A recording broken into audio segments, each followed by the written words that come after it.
이 시간 우리 하나님 말씀 보겠습니다. 말씀은 고린도전서 15장 1절부터 마지막까지 말씀 교독하도록 하겠습니다. 제가 먼저 읽습니다. 형제들아, 내가 너희에게 선한 복음을 너희에게 알게 하노니 이는 너희가 받은 것이요 또 그 가운데 선 것이라. 만일 내가 전한 그 말을 굳게 지키고 헛되이 믿지 아니하였으면 그로 말미암아 구원을 받으리라. 내가 받은 것을 먼저 너희에게 전하였노니 이는 성경대로 그리스도께서 우리 죄를 위하여 죽으시고 장사 지내바 되셨다가 성경대로 사흘 만에 다시 살아나사 게바에게 보이시고 후에 12 제자에게와 그 후에 500의 형제에게 일시에 보이셨나니 그 중에 지금까지 대다수는 살아있고 어떤 사람은 잠들었으며 그 후에 야고보에게 보이셨으며 그 후에 모든 사도에게와 맨 나중에 만삭되지 못하여 난 자 같은 내게도 보이셨느니라. 나는 사도 중에 가장 작은 자라. 나는 하나님의 교회를 박해하였으므로 사도라 칭함받기를 감당하지 못할 자니라. 그러나 내가 된 것은 하나님의 은혜로 되는 것이니 내게 주신 그의 은혜가 헛되지 아니하며 내가 모든 사람보다 더 많이 수고하였으나 내가 한 것이 아니요 오직 나와 함께 하신 하나님의 은혜로라. 그러므로 나나 그들이나 이같이 전파하매 너희도 이같이 믿었느니라. 그리스도께서 죽은 자 가운데서 다시 살아나셨다 전파되었고 너희 중에서 어떤 사람들은 어찌하여 죽은 자 가운데서 부활이 없다 하느냐. 만일 죽은 자의 부활이 없으면 그리스도도 다시 살아나지 못하셨으리라. 그리스도께서 만일 다시 살아나셨으면 우리가 전파하는 것도 할 것이요 또 너희 믿음도 할 것이며 또 우리가 하나님의 거짓 증인으로 발견되리니 우리가 하나님이 그리스도를 다시 살리셨다고 증언하였습니다. 만일 죽은 자가 다시 살아난 일이 없으면 하나님이 그리스도를 다시 살리지 아니하셨으리라. 만일 죽은 자가 다시 살아난 일이 없으면 그리스도도 다시 살아나신 일이 없었을 터이요. 그리스도께서 다시 살아나신 일이 없으면 너희의 믿음도 헛되고 너희가 여전히 죄 가운데 있을 것이요 또한 그리스도 안에서 잠자는 자도 망하였으리니 만일 그리스도 안에서 우리가 바라는 것이 다만 이 세상에 사는 뿐이면 모든 사람 가운데 우리가 더욱 불쌍한 자이리라. 그러나 이제 그리스도께서 죽은 자 가운데서 다시 살아나사 잠자는 자들의 첫 열매가 되셨도다. 사망이 한 사람으로 말미암았으니 죽은 자의 부활도 한 사람으로 말미암는도다. 아담 안에서 모든 사람이 죽은 것 같이 그리스도 안에서 모든 사람이 삶을 얻으리라. 그러나 각각 자기 차례대로 되리니 먼저는 첫 열매인 그리스도요 다음에는 그가 강림하실 때에 그리스도에게 속한 자요 그 후에 마지막이니 그가 모든 통치와 모든 권세와 능력을 면하시고 나라를 아버지 하나님께 바칠 때라. 그가 모든 원수를 그 발 아래에 둘 때까지 반치 왕노릇 하시리니 맨 나중에 멸망할 원수는 사망이니라. 만물을 그의 발 아래에 두셨다 하셨으니 만물을 아래에 둔다 말씀하실 때에 만물을 그의 아래에 두신 이가 그 중에 들지 아니한 것이 분명하도다. 만물을 그에게 복종하게 하실 때에는 아들 자신도 그 때에 만물을 자기에게 복종하게 하신 이에게 복종하게 되리니 이는 하나님이 만유의 주로서 만유 안에 계시려 하심이라. 만일 죽은 자들이 도무지 다시 살아나지 못하면 죽은 자들을 위하여 침례를 받는 자들이 무엇을 하겠느냐? 어찌하여 그들을 위하여 침례를 받느냐? 또 어찌하여 우리가 언제나 위험을 무릅쓰리요? 형제들아, 내가 그리스도 예수 우리 주 안에서 가진 바 너희에 대한 나의 자랑을 두고 단언하노니 나는 날마다 죽노라. 내가 사람의 방법으로 에베소에서 맹수와 더불어 싸웠다면 내게 무슨 유익이 있으리요? 죽은 자가 다시 살아나지 못한다면 내일 죽을 터이니 먹고 마시자 하리라. 속지 말라. 악한 동무들은 선한 행실을 더럽히나니 깨어 의를 행하고 죄를 짓지 말라. 하나님을 알지 못하는 자가 있기로 내가 너희를 부끄럽게 하기 위하여 말하노라. 누가 묻기를 죽은 자들이 어떻게 다시 살아나며 어떠한 몸으로 오느냐 하리니 어리석은 자여 내가 뿌리는 씨가 죽지 않으면 살아나지 못하겠고 또 내가 뿌리는 것은 장래의 형체를 뿌리는 것이 아니요 다만 밀이나 다른 것의 알맹이 뿐이로되 하나님이 그 뜻대로 그에게 형체를 주시되 각 종자에게 그 형체를 주시느니라. 육체는 다 같은 육체가 아니니 하나는 사람의 육체요 하나는 짐승의 육체요 하나는 새의 육체요 하나는 물고기의 육체라. 하늘에 속한 형체도 있고 땅에 속한 형체도 있으나 하늘에 속한 것의 영광이 따로 있고 땅에 속한 것의 영광이 따로 있으니 해의 영광이 다르고 달의 영광이 다르며 별의 영광도 다른데 별과 별의 영광이 다르도다. 죽은 자의 부활도 그와 같으니 썩을 것으로 심고 썩지 아니할 것으로 다시 살아나며 욕된 것으로 심고 영광스러운 것으로 다시 살아나며 약한 것으로 심고 강한 것으로 다시 살아나며 육의 몸으로 심고 신령한 몸으로 다시 살아나니 육의 몸이 있으며 또 영의 몸도 있느니라. 기록된 바 첫사람 아담은 생명이 되었다 함과 같이 마지막 아담은 살려주는 영이 되었나니 그러나 먼저는 신령한 사람이 아니요 유비의 사람이요 그 다음에 신령한 사람이니라. 첫 사람은 땅에서 났으니 흙에 속한 자이거니와 둘째 사람은 하늘에서 나셨느니라. 무릇 흙에 속한 자들은 저 흙에 속한 자와 같고 무릇 하늘에 속한 자들은 저 하늘에 속한 이와 같으니 우리가 흙에 속한 자의 형상을 입은 것 같이 또한 하늘에 속한 이의 형상을 입으리라. 형제들아 내가 이것을 말하노니 혈과 육은 하나님 나라를 이어받을 수 없고 또한 썩은 것은 썩지 아니하는 것을 유업으로 받지 못하느니라. 보라 내가 너희에게 비밀을 말하노니 우리가 다 잠잘 것이 아니요 마지막 나팔에 순식간에 후련히 다 변화되리니 나팔 소리가 나매 죽은 자들이 썩지 아니할 것으로 다시 살아나고 우리도 변화되리라. 이 썩을 것이 반드시 썩지 아니할 것을 입겠고 이 죽을 것이 죽지 아니함을 입으리로다. 이 썩을 것이 썩지 아니함을 입고 이 죽을 것이 죽지 아니함을 입을 때에는 사망을 삼키고 이기리라. 고 기록된 말씀이 이루어지리라. 사망아 너의 승리가 어디 있느냐? 사망아 내가 쏘는 것이 어디 있느냐? 사망이 쏘는 것은 죄요 죄 위의 권능은 율법이라. 우리 주 예수 그리스도로 말미암아 우리에게 승리를 주시는 하나님께 감사하노니 그러므로 내 사랑하는 형제들아 견실하며 흔들리지 말고 항상 주의 일에 더욱 힘쓰는 자들이 되라. 이는 너희 수고가 주 안에서 헛되지 않은 줄을 알미라. 아멘. 15장은 여러분들이 잘 알고 계시듯이 부활장으로 잘 알고 계시죠? 부활장. 부활에 대해서 정말 명확하게 우리에게 잘 말씀을 해주십니다.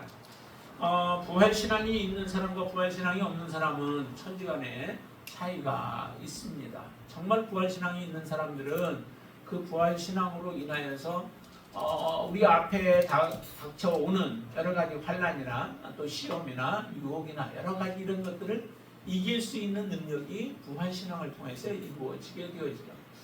여러분들 잘 아시듯이 이삭을 하나님 앞에 제물로 번제로 드릴 수 있었던 그 아브라함에게도 바로 이 부활신앙이 사실은 있었던 거죠. 하나님은 전능하신 분이시고 그 하나님은 죽은 자까지도 살릴 수 있다라고 하는 믿음, 그 믿음이 아브라함에 분명히 있었습니다. 여러분들도 그런 믿음 가지고 계신가요? 정말 죽인 자도 하나님이 살리시려고 하면 살려낼 수 있다. 완전히 썩어서 우리 몸이 우리의 뼈와 완전히 분리가 되어지고 또 흙에서 와서 흙으로 다 우리의 살이 돌아간다 할지라도 하나님께서 원하시고 하나님께서 하시려고 하면은 그 살도 다시 원래대로 돌이킬 수 있는 분이 하나님이시다라고 하는 거죠. 그런 하나님을 우리가 정말 믿는다면은 우리의 신앙은 다를 거예요. 그리고 우리가 신앙생활하는 데 있어서 정말 두려워하거나 염려하거나 걱정하지 않냐고 믿음의 삶을 살아갈 수 있는 거죠. 우리의 육체는 한계가 있죠. 여기 오늘 본문에서 보면 육체는 계속할 수 없어요. 영원하지 않아요. 한계가 있어요. 언젠가는 아담처럼 우리의 육체도 무너지게 되어 있죠. 그래서 흙에서 와서 흙으로 돌아가는 그러한 육체가 되어져요. 그렇지만 그것으로 끝이 아니다라고 하는 거죠. 예수님은 위에서부터 왔어요. 영원한 분이시고 그분은 거룩하신 분이시고 그처럼 예수님처럼 우리도 그렇게 되어질 것이다 라고 분명하게 말씀하시죠. 자, 이런 부활의 신앙을 우리가 갖는다면은 정말 우리의 신앙이 놀랍게 변화되어지고 또 그 신앙으로 말미암아 이 세상에 살아가면서도 우리가 승리하며 살아갈 수 있게 되어진다는 거예요. 왜 신앙생활하다가 다시 세상으로 돌아갈까? 왜 그들이 상처를 받고 신앙을 포기하고 믿음의 파선을 가져올까? 그것은 곧 바로 이 부활신앙이 우리에게 없기 때문에 그런 것이죠.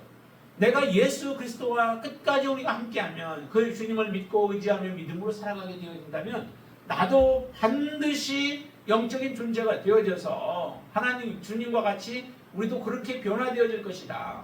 그런 영적인 영광의 육체를 입게 되어질 것이다 라고 하는 분명한 믿음이 있으면은 우리가 이 땅에서 조금 상처받고 또 문제가 있고 어려움들이 있고 환란이 있고 해도 사실 그게 큰 문제가 되어질 수 없는 거죠. 우리의 목적이 어디에 있고 우리가 목표를 어디에다 두고 있는가라고 하는 것에 따라서 우리의 신앙이 들쭉날쭉 할 수 있다라고 하는 거죠. 분명히 이 부활신앙을 우리가 여러분들 마음 가운데 확고하게 믿고 신앙생활을 하게 되어진다면 여러분들도 승리하는 그런 믿음의 결과를 우리가 보게 되어질 것이고 그 결과는 놀랍게 되어질 겁니다. 이 고린도 교회에 많은 그 능력이 있었다라고 말씀을 드렸죠. 많은 은사들이 고린도 교회 안에 있었습니다. 그럼에도 불구하고 이 고린도 교회가 좀 많은 문제들을 안고 있었던 이유 중에 하나도 사실 이 부활신앙의 문제였었던 거죠. 오늘 본문에 보면은 이 고린도 교인들을 향해서 이렇게 말씀하시죠. 자, 거기 한번 보실까요? 12절 말씀 한번 보실까요? 같이 한번 읽습니다. 그리스도께서 죽은 자 가운데서 다시 살아나셨다 전파되었거늘 너희 중에서 어떤 사람들은 어찌하여 죽은 자 가운데서 부활이 없다 하느냐라고 하는 거죠. 부활이 없다라고 그렇게 생각한 거예요. 사도 바울도 또 많은 그 복음을 전파하는 사람들은 예수 그리스도께서 죽었다가 다시 살아나셨다라고 그렇게 전파했어요. 초대교회의 중심되는 복음이 바로 이 복음이었었죠. 예수 그리스도, 당신들이 죽인 그 예수 그리스도가 바로 죽었다가 다시 살아나셨고 그분은 우리의 메시아였다라고 하는 것을 선포했었습니다. 그 선포를 통하여서 많은 사람들이 주께로 돌아오게 되어졌는데 이 초대교회 바로 고린도 교회 안에 바로 죽은 자 가운데서 부활이 없다라고 이렇게 얘기를 하는 거예요. 그러면 부활이 없으면 어떤 결과들이 나타날까요? 부활이 없으면 정말로 끔찍한 일들이 많을 거예요. 그래서 오늘 성경의 본문에 보면은 부활을 증거하는 그런 내용들을 참 많이 증거를 하고 있어요. 무엇을 보면 우리가 부활이 있다라고 하는 것을 알게 되어질 것인가 라고 하는 것들이죠. 자, 그 첫 번째가 뭐냐면은 성경이에요. 성경.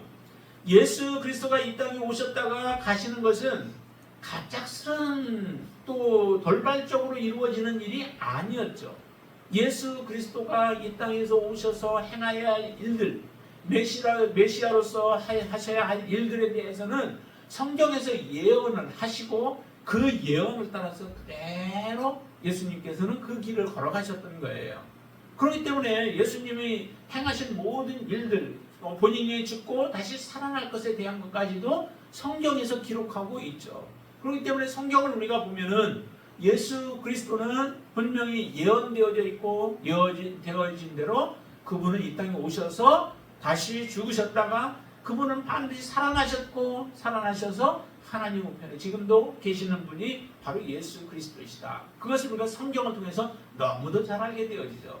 그래서 성경을 우리는 덮어놓고 믿을 수 없어요. 성경을 중심으로 해서 우리는 믿어야 되는 거죠. 하나님의 말씀이 가장 큰 기준이 되어져야 돼요. 그래서 성경은 캐논이라고 하잖아요. 성경은 바로 자와 같은 거예요.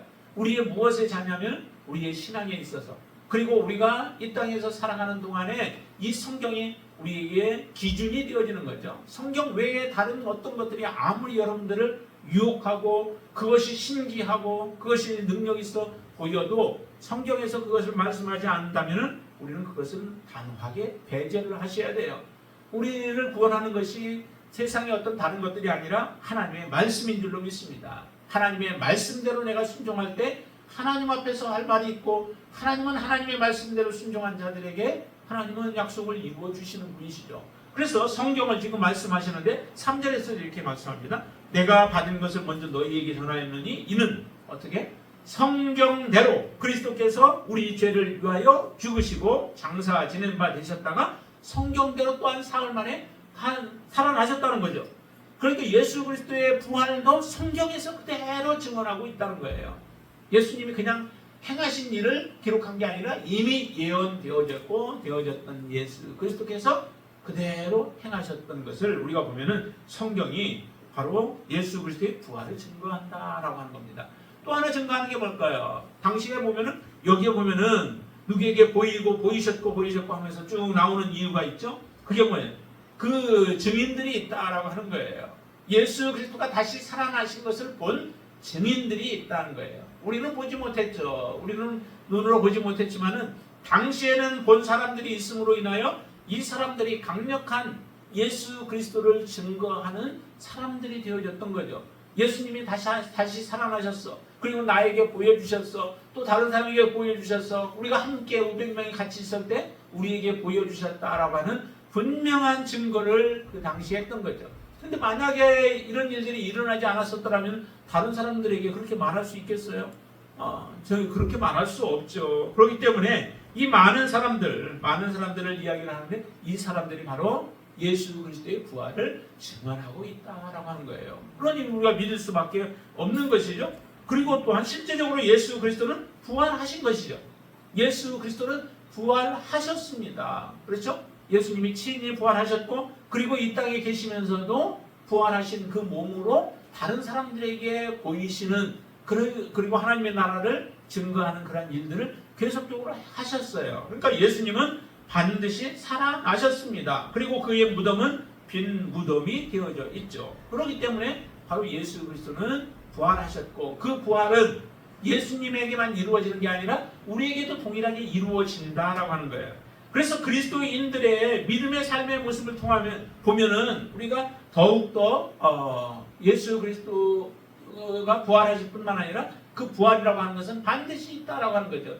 믿음의 사람들이 참 많이 있어요. 그 믿음의 사람들을 보면은 저 사람들이 왜 이렇게 열심히 신앙생활을 할까? 그 모습을 보면은 그 사람 안에 부활신앙이 있고 그 부활신앙을 가지고 믿음의 삶을 살아가기 때문에 이 사람들의 믿음이 대단해요. 자, 한번 저기를 보실까요? 뒤쪽으로 한번 보시면은 30절 말씀 한번 보실까요? 30절 같이 한번 읽습니다. 또 어찌하여 우리가 언제나 위험을 무릅쓰리요 라고 얘기를 하죠. 위험을 무릅쓰고 복음을 증거했던 사도 바울의 그 모습을 여러분 잘 아실 겁니다. 사도 바울이 왜 매를 맞아가면서 강의 위험을 당하면서 그리고 또 여러 가지 그 위험들을 많이 동족으로부터 죽을 위험 이런 것들을 많이 당했잖아요. 그런데 왜 당했습니까? 당하면은 그 일로 인해서 자기의 목숨이 끊어질 위기 가운데 처해지는 경우가 참 많잖아요. 자기가 계속해서 산다는 보장이 없어요. 그 위기마다 때로는 돌에 맞아가지고 거의 죽은 걸로 여겨져서 성 밖으로 던져버리고 했던 이런 일들까지 있었잖아요. 다 죽은 거예요. 완전히 죽은 거예요. 자, 그런 상황까지도 닥치는데 그런데도 복음을 놓지 않아요. 복음 증거하는 일을 멈추지 않아요. 그 이유가 어디에 있을까요? 바로 사도 바울의 그 신앙 또 함께했던 사람들의 그 신앙 가운데는 반드시 이 부활이라고 하는 것이 있기 때문에 이런 죽음까지도 무릅쓰는 거예요. 우리가 지금 부활신앙이 있는지 그리고 우리가 믿음이 있는지 없는지를 알 수 있는 것 중에 한 가지가 뭐냐면은 어떤 문제 앞에 부닥쳤을 때 그 사람이 어떻게 행동하는가 그것을 어떻게 받아들이는가라고 하는 거예요. 정말 우리 앞에 죽음의 목숨을 위협하는 그런 일들이 우리 앞에 놓일 수도 있죠. 우리 앞에는 어떤 일들이 놓여질지 몰라요. 평탄한 길을 하나님이 걸어가게 하시고 마지막까지 그렇게 하실 수도 있지만 그렇지 않을 수도 있다는 거죠. 만약에 그러한 일들이 죽음의 위협이 우리 앞에 놓였을 때에 내가 그때 어떤 길을 선택하는가? 내가 예수 그리스도와 함께 그때도 내가 함께 가기를 원하고 그 길을 선택하며 간다면은 분명히 그 사람 안에 부활의 신앙이 없이는 그렇게 할 수 없는 거예요. 부활의 신앙이 없다면은 오늘 성경의 말씀에서도 그렇게 말씀하십니다. 자, 부활이 없다면 어떻게 뭐라고 그래요? 우리 믿는 자들이 가장 불쌍한 자라고 그러죠. 자, 9절 말씀 볼까요?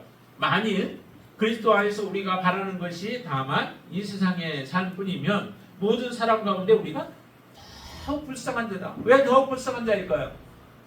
예수라고 하는 그 하나의 허상을 우리가 붙잡고 믿음으로 살아가는 거예요. 그러면서 거기에다가 시간을 낭비하고 우리의 땀과 우리의 열정을 거기에 허비하게 되어지는 거죠. 부활이 없다면 정말 그런 삶이 되어지는 거예요. 그러니까 어리석은 사람이 되어지는 거예요. 우상을 섬기는 것과 동일한 모습이죠. 그러나 부활이 정말 있고 여러분들이 예수 그리스도를 믿으면 반드시 부활할 것이다 라고 하는 분명한 믿음으로 우리가 살아가게 되어진다면 그러면은 우리가 불쌍한 자가 아니라 가장 행복한 자이고 가장 복받은 자인 것이죠. 그렇죠? 그렇게 되기 때문에 바로 부활이라고 하는 것은 우리로 하여금 담대한 믿음을 갖게 하는 거예요. 예수 그리스도 안에서 우리가 믿음의 삶을 살아가고 의의 삶을 살아가고 선한 삶을 지속적으로 살아갈 수 있는 이유가 바로 이런 부활의 신앙이 우리 안에 있기 때문에 그런 거죠. 그 말은 다른 말로 한다면 우리 안에 온전한 사랑이 부어지면 하나님의 그 사랑이 부어지면 그 말씀들도 믿어지고 예수 그리스도께서 행하신 모든 일들이 실제와 같이 우리가 믿어지고 믿고 그러면서 살아가게 되어지죠. 이런 사람들이 담대한 믿음으로 살아갈 수 있는 거예요.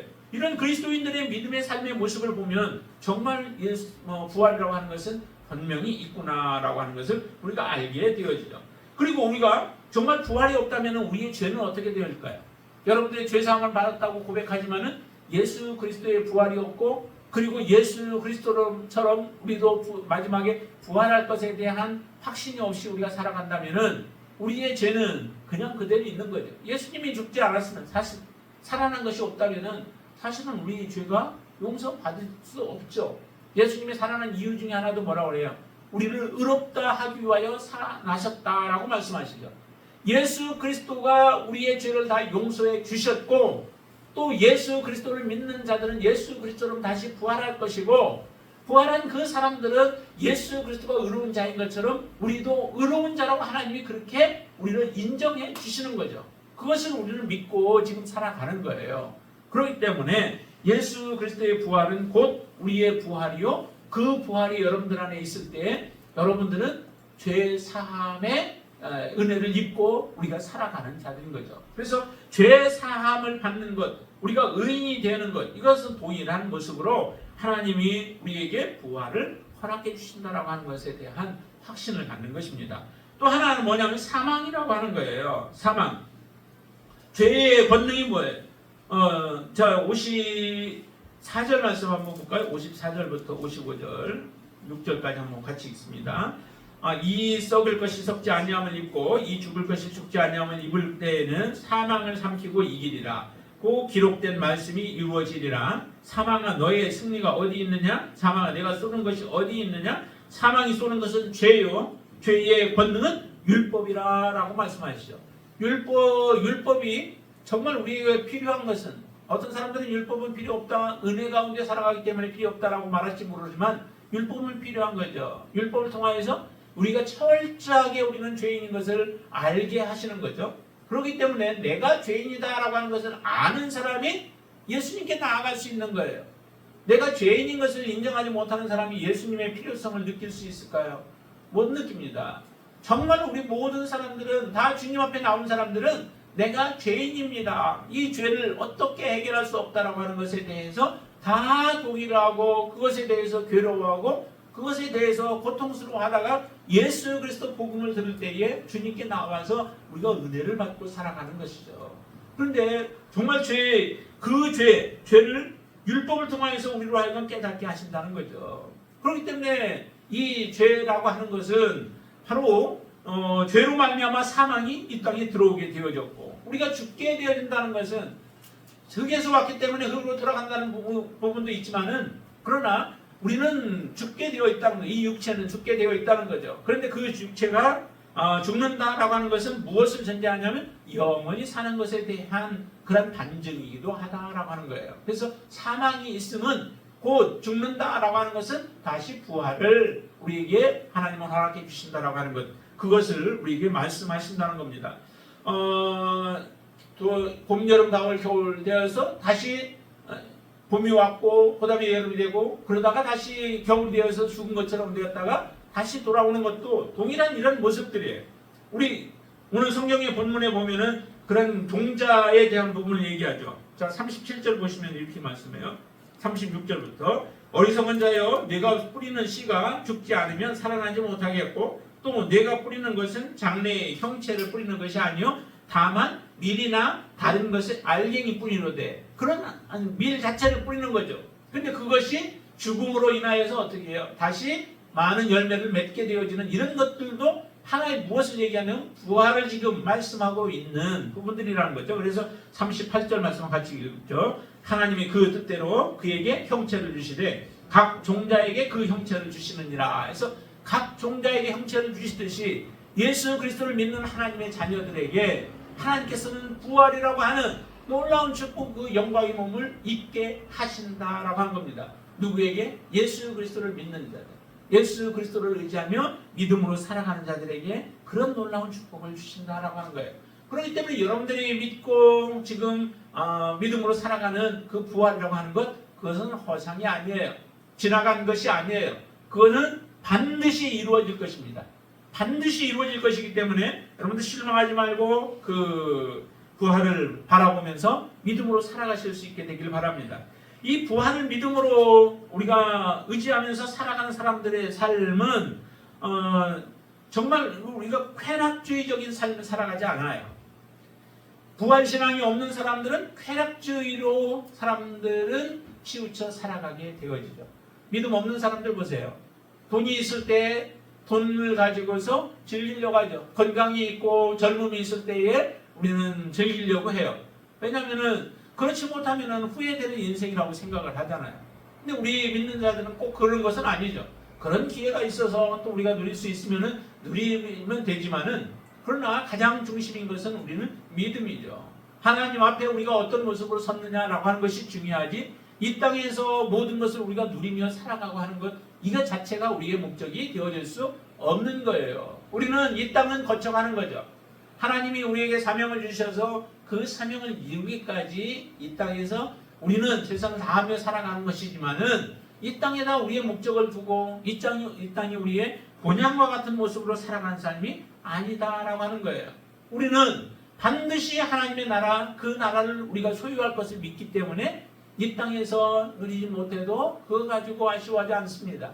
하나님의 나라에 우리가 들어가 그 땅에서 하나님이 주시는 약속을 받아 누릴 수만 있다면은 다른 어떤 것도 사실은 그렇게 중요한 것이 되지 않기 때문에 그래요. 그렇지 않은 사람들은 어떻게 해요? 하나님의 나라가 없는데, 그러기 때문에 믿지 아니하는 사람들은 이 세상에서 무언가를 누리고 하는 것에 의미를 두고 그것에다 치중하며 살아갈 수밖에 없는 것이죠. 그래서 쾌락주의로 흘러갈 수밖에 없는 거예요. 믿지 않는 사람들 보세요. 다 그럴 거예요. 대부분 이 땅에서 많은 것을 누리면 잘 인생을 살았다라고 생각을 하고, 그렇지 아니하면 그들은 인생을 잘못 살았다라고 생각을 하죠. 우리 안에는 정말 예수 그리스도가 내 안에 있는가? 예수 그리스도가 나의 진정한 주인인가? 내가 아직도 고난 가운데서도 소망을 가지고 하나님의 나라를 소망하며 내가 믿음으로 살아가는가라고 하는 것, 그것이 우리에게는 가장 중요한 것들이 되어지죠. 그리고 또 하나는 이렇게 쾌락주의로 흘러가다 보니까 사람들이 게으르고 나태할 경우가 많아요. 왜냐하면 이 땅에서 그냥 좀 더 몸이 편하면 좋거든요. 그래서 내 몸의 평안함을 누리면서 살아가려고 하다 보니까 그렇게 게으름으로 흘러갈 가능성들이 많은 거죠. 이 고린도 교회 같은 경우도 그와 같은 부분들이 바로 부활신앙이 타락함으로 인하여서, 잘못된 부활신앙을 가짐으로 인하여서 이와 같은 모습들이 일어나게 되어지죠. 그 중에 대표적인 사람들이 뭐냐면 사두개인들과 같은 사람들이죠. 부활신앙이 없습니다. 부활신앙이 없어요. 그런데 우리 믿는 하나님의 자녀들은 다 부활신앙이 있다고 하는데도 왜 그럼 무너지는가? 우리의 믿음이 잘못된 믿음들이죠. 정말 우리의 믿음이 부활신앙으로 가득하고 예수 그리스도의 사랑과 은혜로 충만한 가운데 우리가 살아가게 되어지면 우리가 아무렇게나 살아갈 수 없는 거죠. 우리의 믿음의 파선을 가져올 수 없는 겁니다. 여러분들은 분명한 이 믿음으로 주님 앞에 설 수 있게 되길 바랍니다.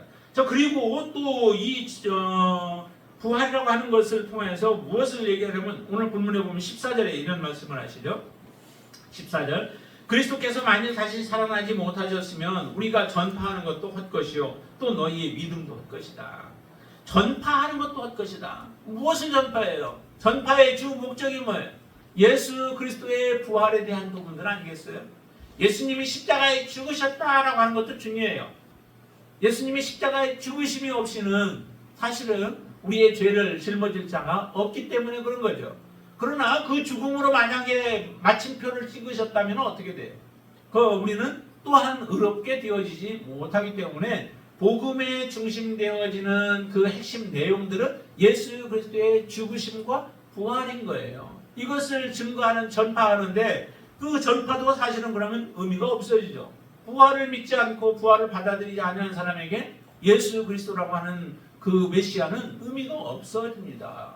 내가 부활할 것에 대해서 확신이 없어요. 나는 부활하지 못한다라고 하는 그런 생각 가지고 이 세상에서 살아가려고 하는 사람들이 예수 그리스도를 위해서 모든 걸 버리고 믿음으로 살아갈 수 있을까요? 그렇게 살아갈 수 없습니다.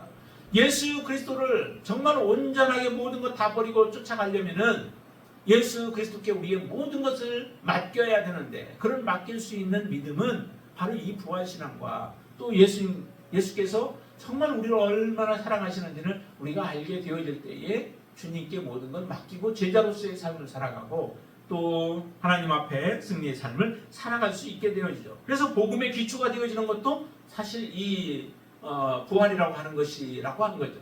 그래서 여러분들의 안에 이 부활이 정말로 확고하게 자리를 잡을 수 있게 되길 바랍니다.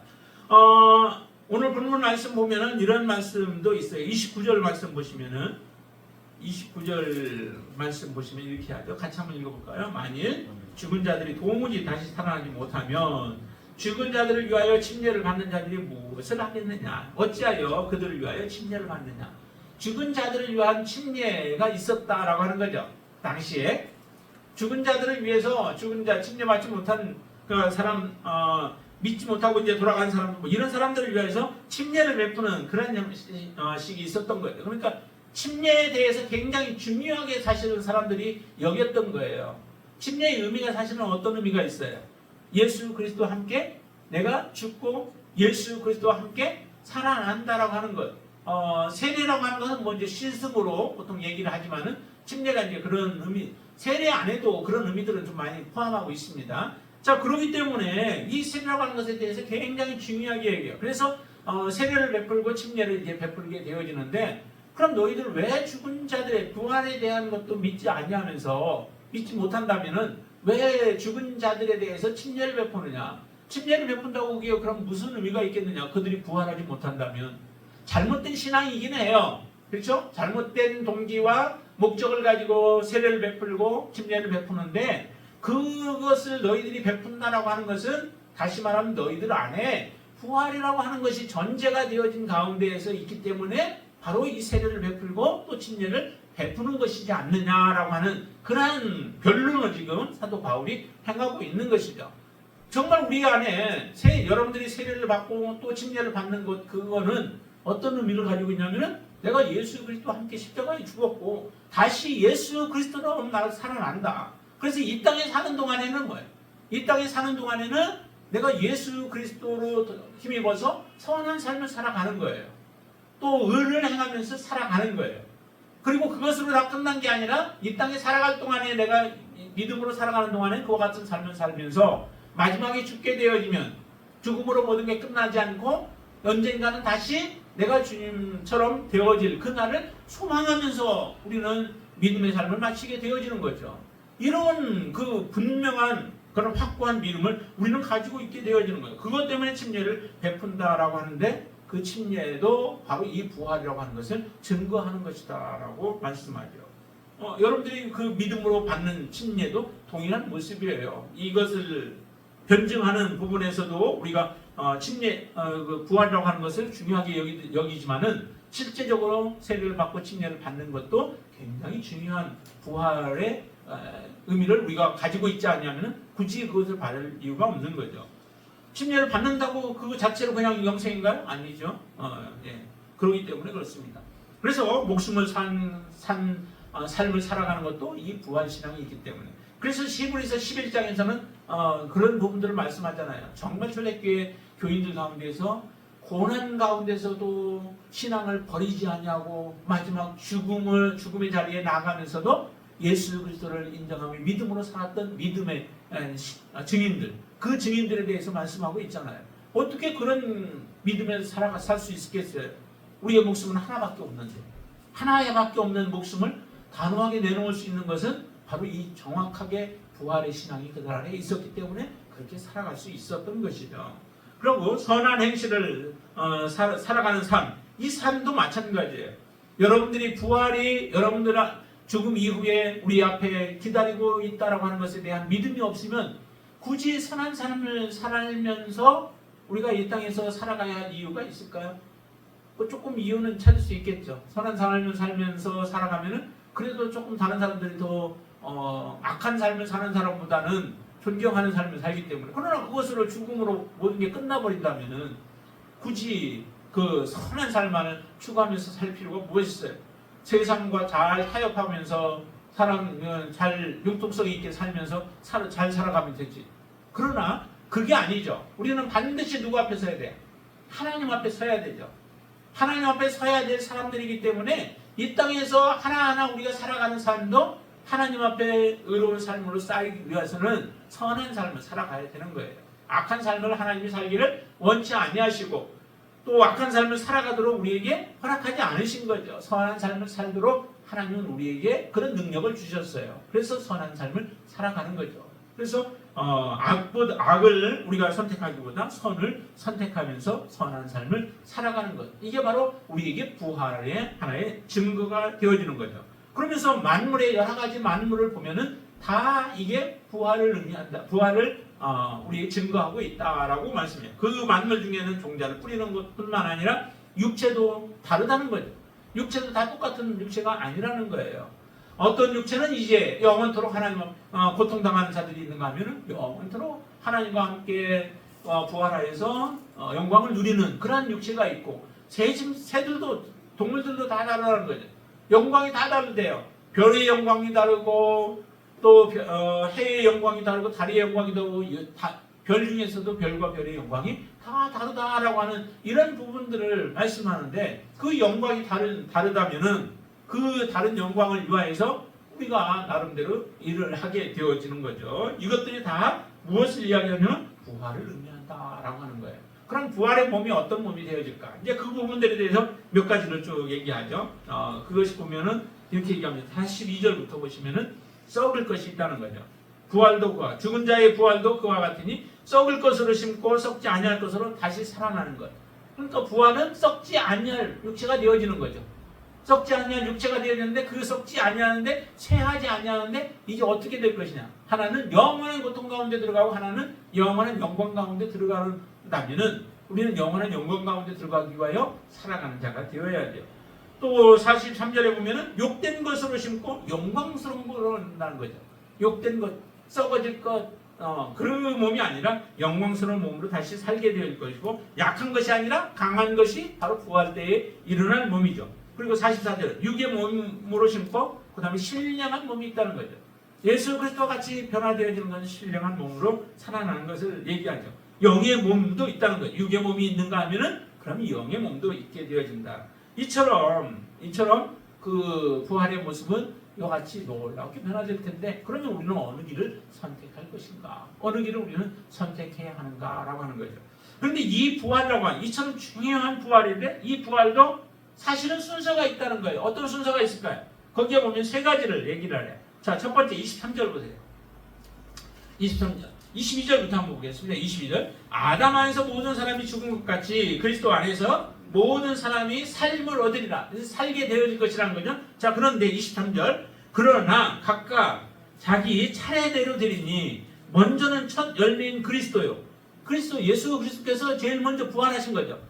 예수님 전에도 부활했던 사람이 있기는 했어을 예수님이 부활시킨 사람들이 있고 하지만은 그런 걸 의미하는 게 아니라 정말 이제 순서적으로 본다면 가장 중요한 예수 그리스도의 부활이 가장 먼저 일어난 거죠. 그래야 우리도 예수 그리스도로 부활케 되어지죠. 예수님의 부활을 첫 열매라고 얘기를 했어요. 첫 열매. 하나님 앞에 첫 열매를 드리듯이 그 첫 열매가 있고 그 다음에 나머지 다른 게 부활을 하게 되어지는데 그 부활은 언제? 다음에는 그가 강림하실 때에 그리스도에게 속한 자다라고 하는 거죠. 부활도 순서가 있다. 예수 그리스도가 제일 먼저 부활해서 우리에게 본이 되어지고 또 우리도 그와 같은 모습으로 변화될 것에 대해서 보여주시고 그리고 나서 다음은 그가 주님께서 강림하실 때에 그에게 그리스도에게 속한 자, 이 산자들이죠. 예수 그리스도를 끝까지 믿는 자들이죠. 이 사람들이 바로 14만 4천과 같은 사람들이기도 해요. 이 사람들이 부활케 되어진다는 거죠. 죽었던 자는 부활로, 살아있던 자는 부활체의 모습으로 변화되어지는 그런 역사가 이제 일어나게 되어지죠. 그리고 나서 세 번째가 뭐예요? 이렇게 이제 믿는 자들이 다 영적으로 부활케 되어지고 나서 그 다음에 24절 그 후에는 뭐가 돼요?